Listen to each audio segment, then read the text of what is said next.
Hi, dolls. Welcome back. And if you are new, hello, my name is Jessie, and today we are continuing my top 5 oh my gosh moments of season 1 of Once Upon a Time, episodes 1 through 11 only. I stated this in my first video. If you did not watch the first video, go over there and then come back here later. You got to see the top 3. I have trouble counting today. You need to see my choices for 5, 4, and 3 before you watch 2 and 1. But as I stated in that first video, I only did episodes 1 through 11. There are 22 episodes for this season, so I did a first half, and I'm going to do a second half of season 1.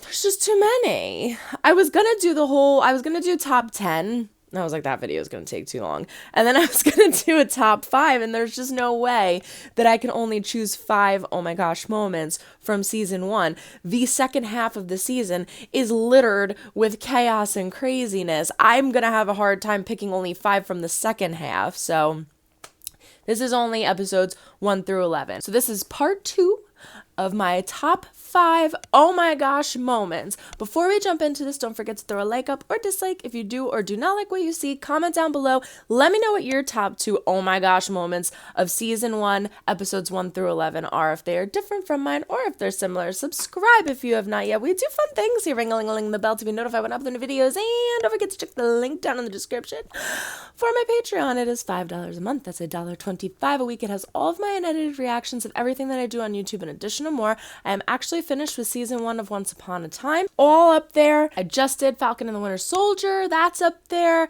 I did High School Musical 3 on Wednesday. That was really fun, so go check it out if you're interested. But without further ado, this is my number 2 choice of oh my gosh moment from the first half of season 1. And this is more of an oh my gosh than an oh my gosh, because I am still traumatized from this scene.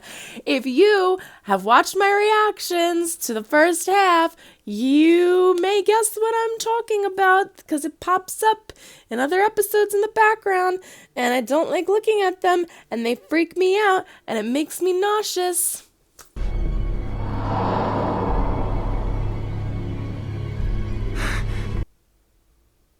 That's right. You guessed it. My number 2 oh my gosh moment comes from that still small voice. Oh my gosh, it's so creepy. The puppets! Okay, so I just want to explain to you guys that I'm doing this in Jay's room because it's easier to edit up videos that are like this, and right now I have 2 monitors in front of me. I have the one right here that's recording, and then I have the one that I want to throw up on the screen to record. So this picture is gigantic in front of my face right now. Okay, look at it. This scene freaked me out. I was talking about how my number 5 oh my gosh choice was Charming, fighting with baby on board, and how that scene got me because it was just so intense. It was a lot more crazier than I thought it would be for what type of show that I thought this was. It was intense and it grabbed me. This one did the same. Look at that. That is so creepy. And poor Geppetto, baby Geppetto helps Archie, Jiminy Cricket, in this episode. He's so kind to him, and he does something for him out of the kindness in his heart because he's a loving person.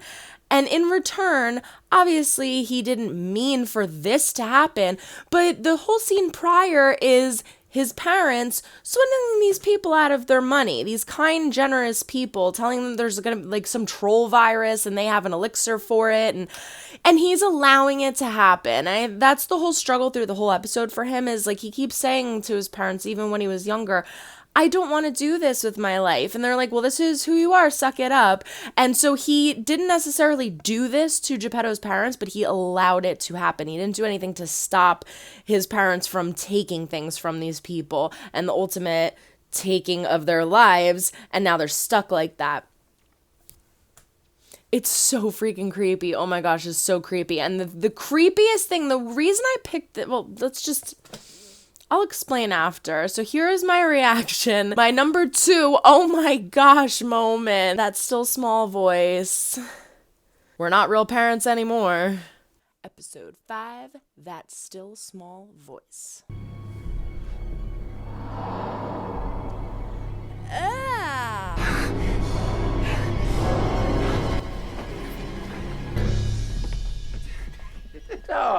look at that. New puppets for the act. I don't like that. Oh no. Who are you? Oh god, this is just getting worse and worse. Oh, my heart. Mama? Papa? What did you do to them? What did you do to them? Having Baby Geppetto give that reaction just brought so much more to that scene. It took it to a whole nother level of craziness. This whole episode was insane. We have Archie, who I honestly thought was dead. I for sure, 100%, I was like, they're not gonna kill Jiminy Cricket. Are they gonna kill Jiminy Cricket in the 5th episode? He's gonna fall! I'm sorry. It's okay! Jump up and grab on his leg! But then here he is, hanging from his little umbrella. I was like, did he get crushed? It was a high tense episode, and I feel like I've seen this in the comments a lot where people are like, I love this episode. A lot of people consider this a throwaway episode, but I love this episode. And I totally understand what they mean by people thinking it's a throwaway episode, but I think every single episode in this series was so important to the story, even if it was like a throwaway episode that people would consider a throwaway episode. There was something in there that gave you something, some kind of hint or some kind of clue or some kind of indication as to what is going to happen with the bigger plot of the story. Every episode was so important. I feel like this is one of those episodes where people would consider it a throwaway episode, like, oh, it's the backstory of Jiminy Cricket. There's a lot of good information, a lot of good things in this episode. The puppets just freaked me the frick out. I'm gonna say what my honorable mention is after this, and the reason I chose this instead of what is going to be my honorable mention, some of you might be like, are you insane? The reason why is because these puppets keep appearing throughout the different episodes. We get them in Mr. Gold's shop.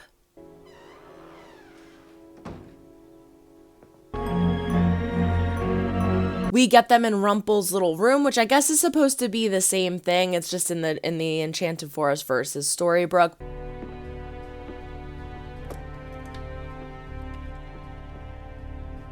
We keep seeing these puppets appear, so I feel like they're going to come back in some way. Like that story is not over with. It's not done with, I feel. Maybe I could be wrong.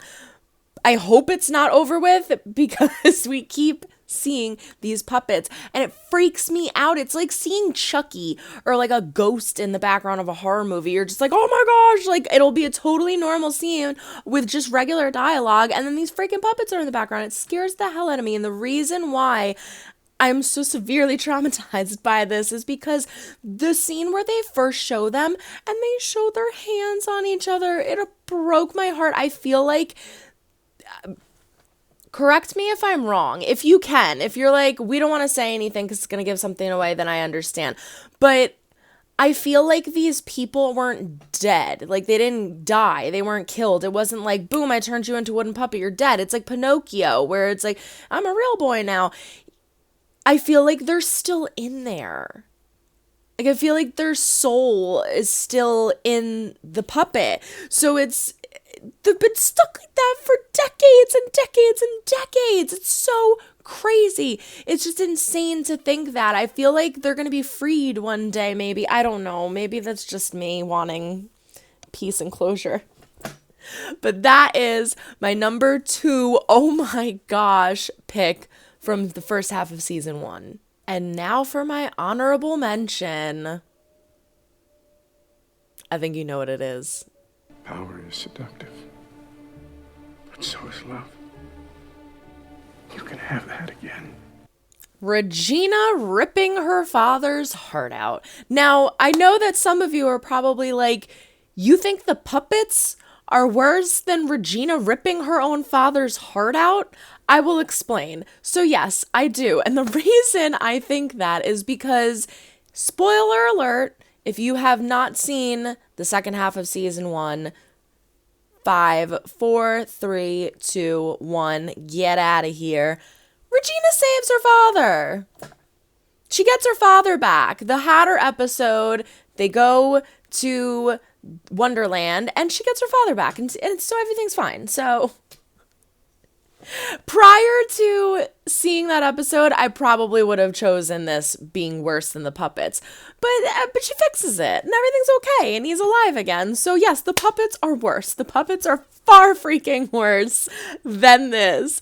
I also feel like her father loved her so damn much that he would have sacrificed himself. Like, part of me on this second watch of recording this almost feels like he knew that she was going to make that choice and he accepted it because he loved his daughter. He loved her so much.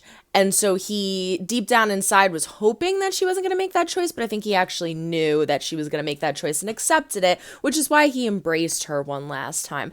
I didn't notice this on the first watch around, but her back is lighting up, like her heart. Her heart is glowing, and I thought almost at first that it was a reflection.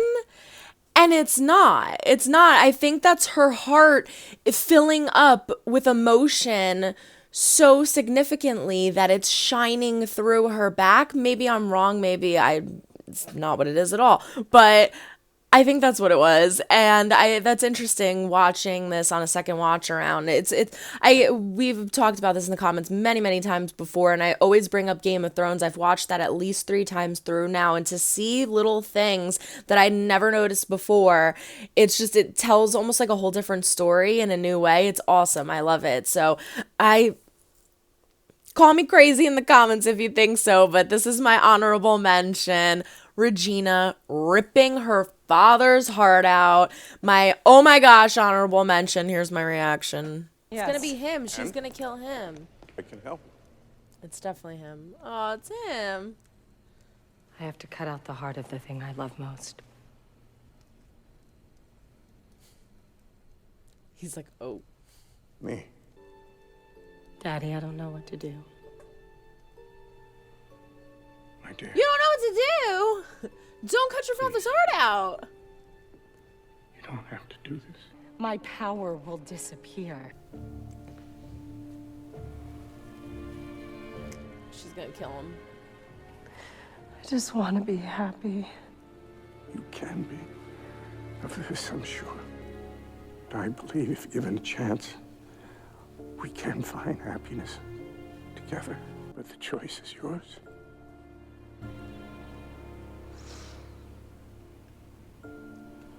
I think you're right. I can be happy. Evil, evil, evil. Just not here. So wicked. She just fist that heart out of him?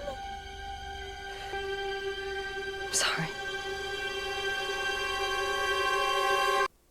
I mean, talk about moments that grab ya.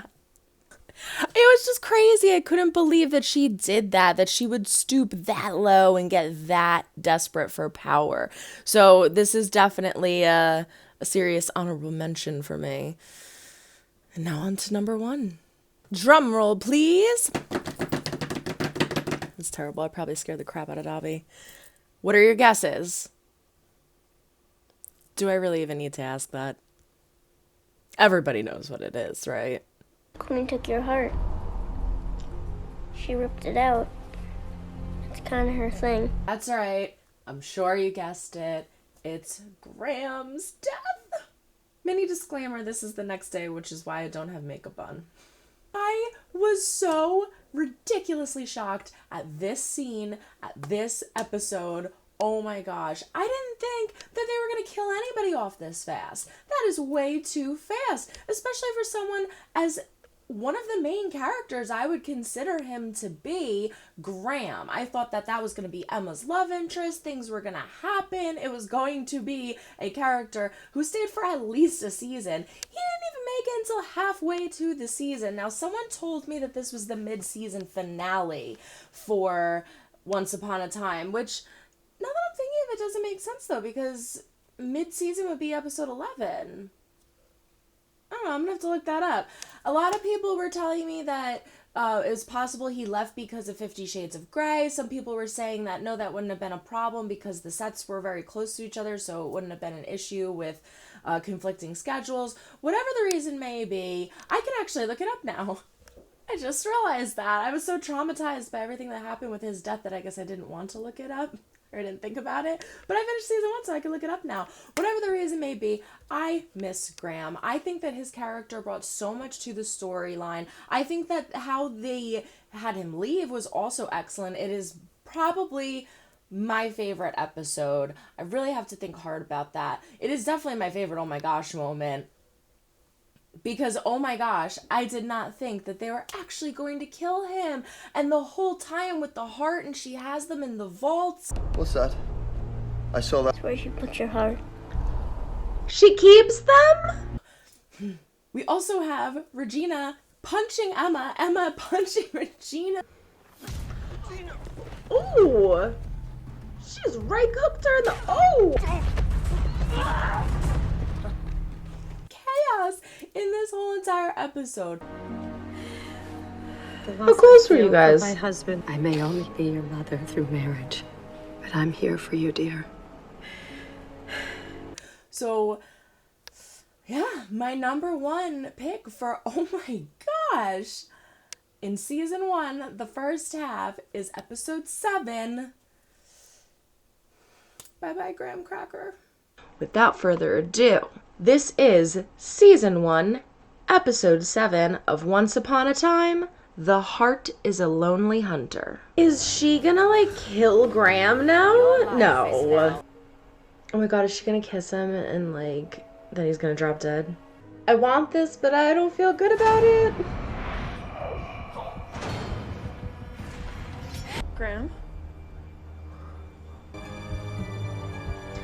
Is she gonna kill Graham? You okay? Graham.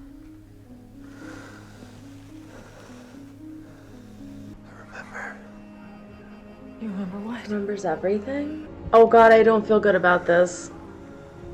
Oh my god, is he gonna die? Thank you.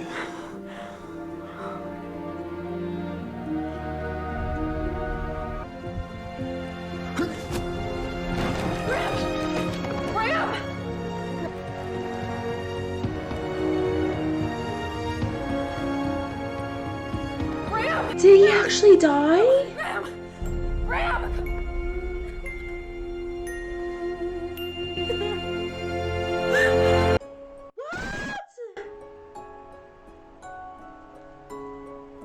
What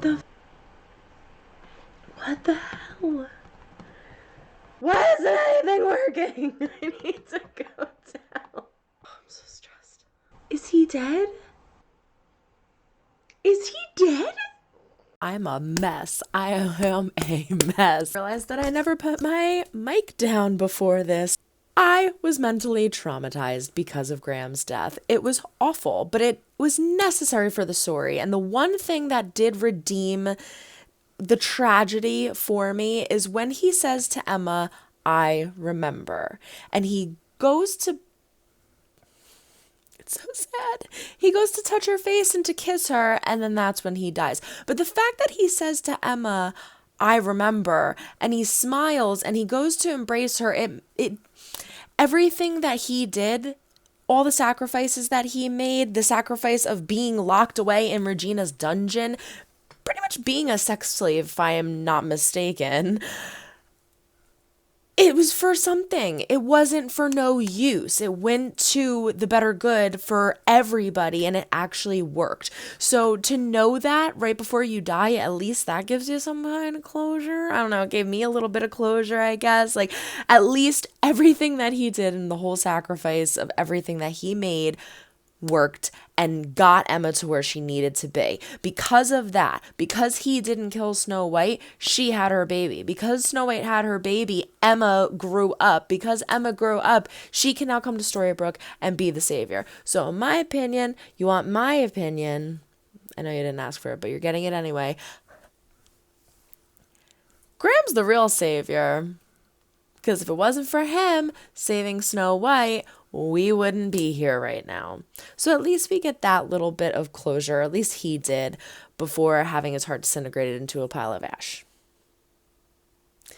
It was traumatic. It was sad. Graham, we will miss you.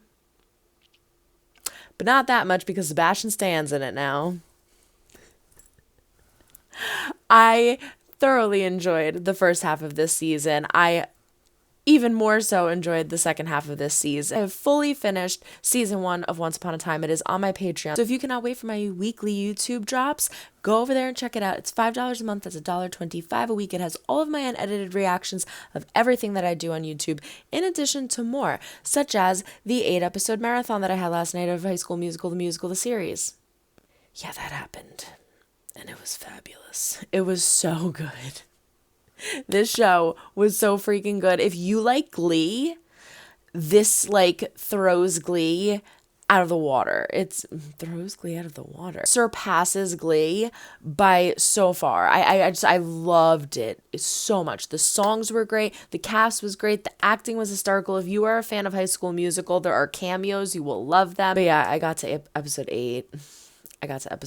And now I'm going to probably finish the next 2 after I'm done editing this. Cannot wait to get all the edits out for the second half of Once Upon a Time, because I am going to be starting season 2 on Monday. And I love having these conversations with everybody and hearing your theories and having you answer my questions and things like that. So hopefully I can start to get more edits out soon if possible.